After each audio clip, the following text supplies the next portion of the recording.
Hey everyone, welcome back to Kavis academy. आज हम बात करेंगे यहाँ पे BHU MSc biochemistry entrance exam 2019 paper solution की। ओके, अगर आप चाहते हो कि इसके अलावा मैं और भी पेपर के सॉल्यूशन कराऊँ like MSc and PhD entrance exams की, तो आप मुझे कमेंट कर सकते हो, साथ ही साथ मेरे चैनल को सब्सक्राइब कर सकते हो। ओके, चलो स्टार्ट करते हैं।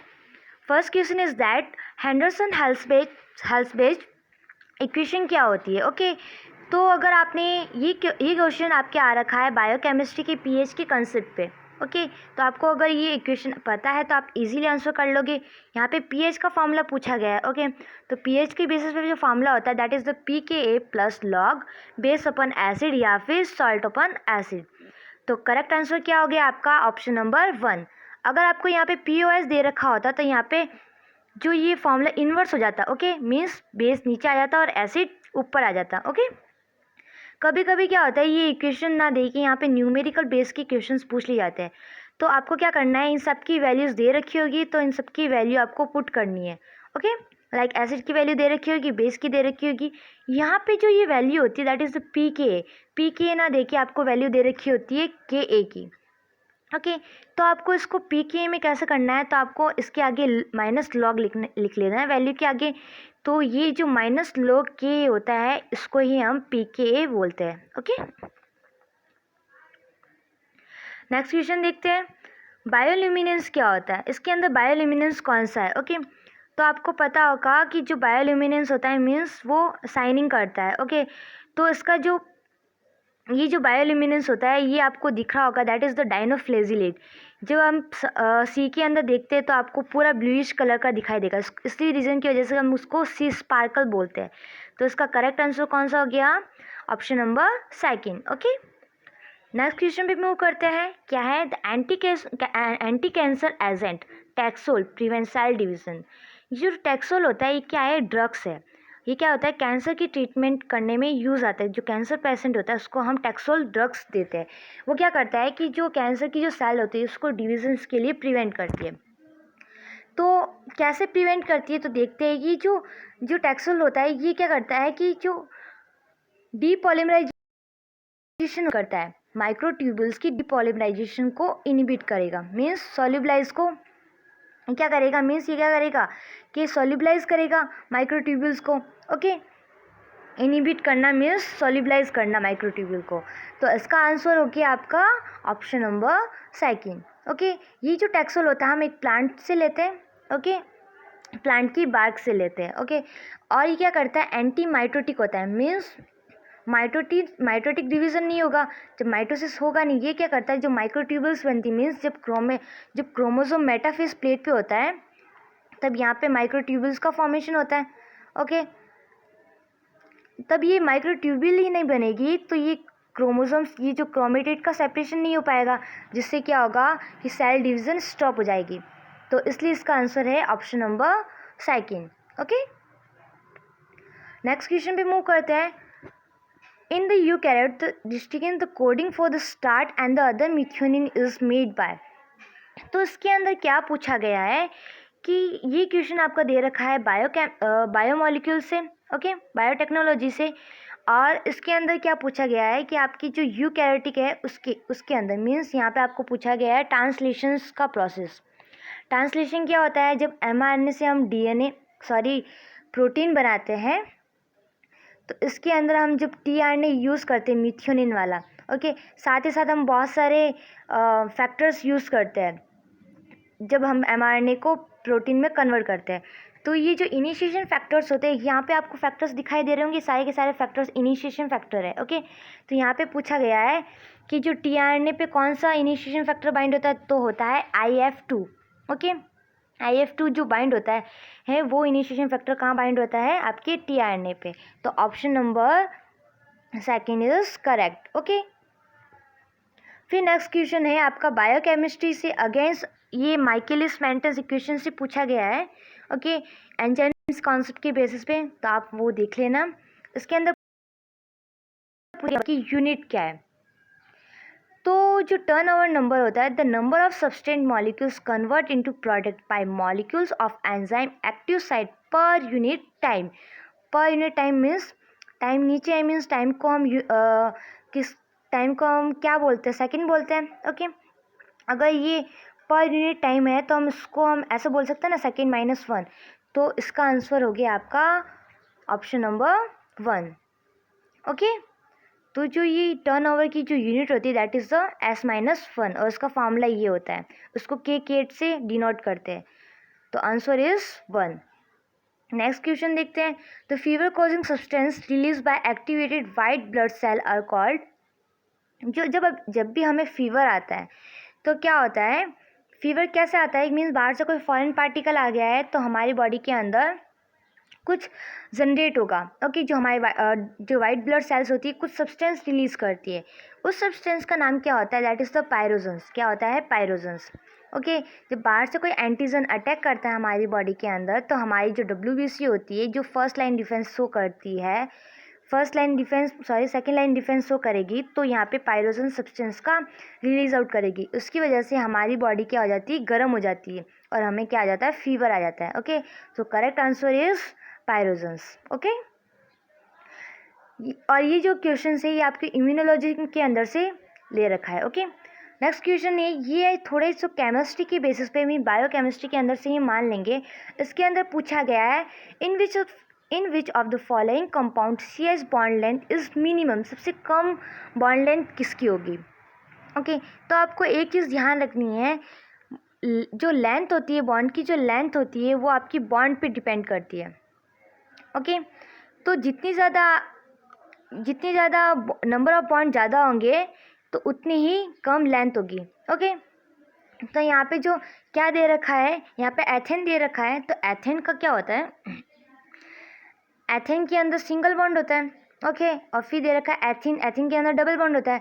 तो जो एथेन की लेंथ ज़्यादा होती है तो ये तो ऑप्शन नहीं होगा, इसमें मिनिमम पूछा गया है। तो एथेन की लेंथ ज़्यादा होती है तो ये हो सकता है, बट यहाँ पे ये भी ऑप्शन दे रखा है तो इसकी लेंथ और भी ज़्यादा कम होगी। तो correct answer is one two dichloroethene. Okay, option number 3 and 4 दोनों सेम ही है, तो आप कोई भी आंसर चूज कर सकते हो। ओके, फिर नेक्स्ट क्वेश्चन आता है, एनी एटम या फिर group of atom that contain single electron is called as. ये जो नॉर्मल सी डेफिनेशन दे रखी है उसको हम बोलते हैं फ्री रेडिकल। तो इसका आंसर हो गया आपका ऑप्शन नंबर 3। ओके, फिर नेक्स्ट क्वेश्चन है, यहाँ पे दे रखा है, replication the primary use for synthesization of new DNA। तो यहाँ पे जो प्राइमर का हम यूज़ करते हैं रेप्लिकेशन, ये आपका क्वेश्चन अगेन बायोमॉलिक्यूल्स से पूछा गया है। ओके, मीन्स बायोटेक्नोलॉजी से पूछा गया है। तो इसके अंदर आपको रेप्लिकेशन प्रोसेस के बारे में पूछा गया है। तो आपको यहाँ पे जब हम रेप्लिकेशन करते हैं मीन्स DNA से जब हम DNA बनाते हैं तब हम न्यूक्लियोटाइड का ऐड करते हैं। जो न्यूक्लियोटाइड ऐड करते हैं तो इससे क्या होता है कि वो जो DNA पॉलीमरेज एक्ट नहीं कर पाता है, तो उससे पहले हमें एक प्राइमर की रिक्वायरमेंट होती है। That primer is known as the RNA primer. So answer is the 1। Okay, now moving on the next questions.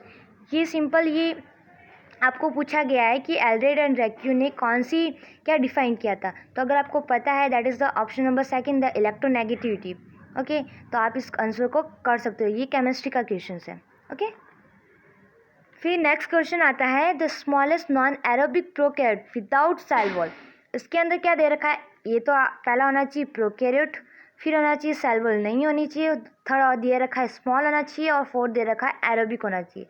तो इसके अंदर ये तो वायरस है तो ये आपका आता है यूकैरियोटिक के अंदर नॉस्टक है, आपकी सेल वॉल होती है, प्रोकैरियोट है। बट जो माइक्रोप्लाज्मा होता है वो क्या होता है, स्मॉल भी होती है और एरोबिक और एनारोबिक दोनों होती है। ओके, और प्रोकैरियोट होती है सबसे छोटी होती है और उसके अंदर सेल वॉल नहीं होती। तो so correct answer is mycoplasma. Okay, now moving on the next question. इसके अंदर दे रखा है वाटर सॉल्युबल वाइटामिन्स का हम यूज़ कहाँ पे करते हैं।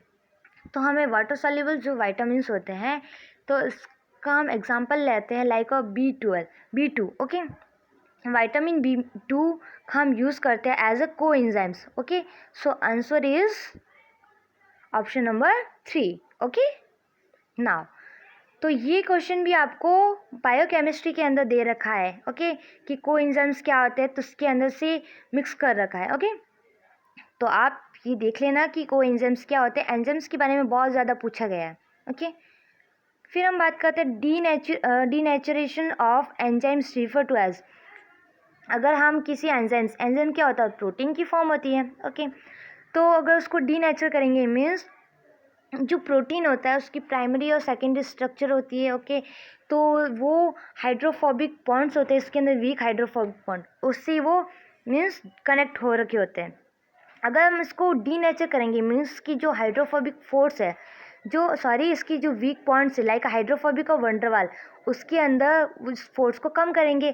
तो इसमें क्या होगा, ऑप्शन नंबर सेकंड सही होगा, okay. It means loss of weak bond force, okay. तो करेक्ट आंसर इज 2। ये जो क्वेश्चंस दे रखा है इनमें से कौन सा पैरासाइट नहीं है, तो ये तो बहुत फनी क्वेश्चन हो गया, ओके। मीन्स सबसे इजी क्वेश्चन हो गया। इसके अंदर सारे ऑप्शंस देखो, इसके अंदर कुछ एक यूनिक ऑप्शन दे रखा होगा, ओके। वीडियो को पॉज करो, आप खुद से एक आंसर निकालो, ओके। तो इसका आंसर है आपका ऑप्शन नंबर 3। कैसे हुआ, अब 3 के अंदर आप देखो क्या दे रखा है, पाइजम सेटाइवम किसका नाम है, पी प्लांट का साइंटिफिक नेम है, मीन्स मटर का साइंटिफिक नेम है। तो ये कोई पैरासाइट थोड़ा है, तो इसका आंसर है पाइजम सेटाइवम, ओके।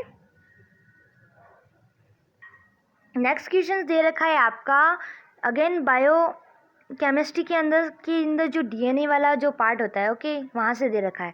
तो इसके अंदर पूछा रखा है कि जो डीएनए की जो राइबोस शुगर होती है वो प्यूरिन से किस पोजीशन पे ऐड होता है। तो आपको मैं बता दूं, जो प्यूरिन होता है डबल चेन होती है, ओके।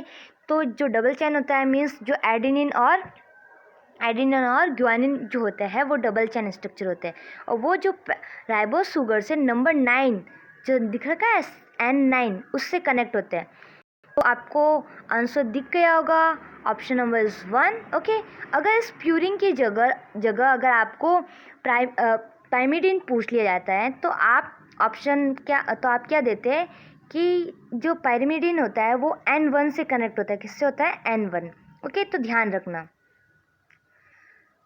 नेक्स्ट की हम बात करते हैं, सबसे बहुत अच्छा इंटरेस्टिंग क्वेश्चन है, that is the majority of amino acid in histone in eukaryote are.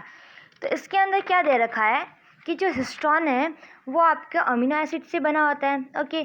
कौन कौन सा अमीनो एसिड होता है, that is the arginine and lysine. Arginine होता है उसको हम डिनोट करते हैं आर से, और जो लाइसिन होता है उसको डिनोट करते हैं हम के से।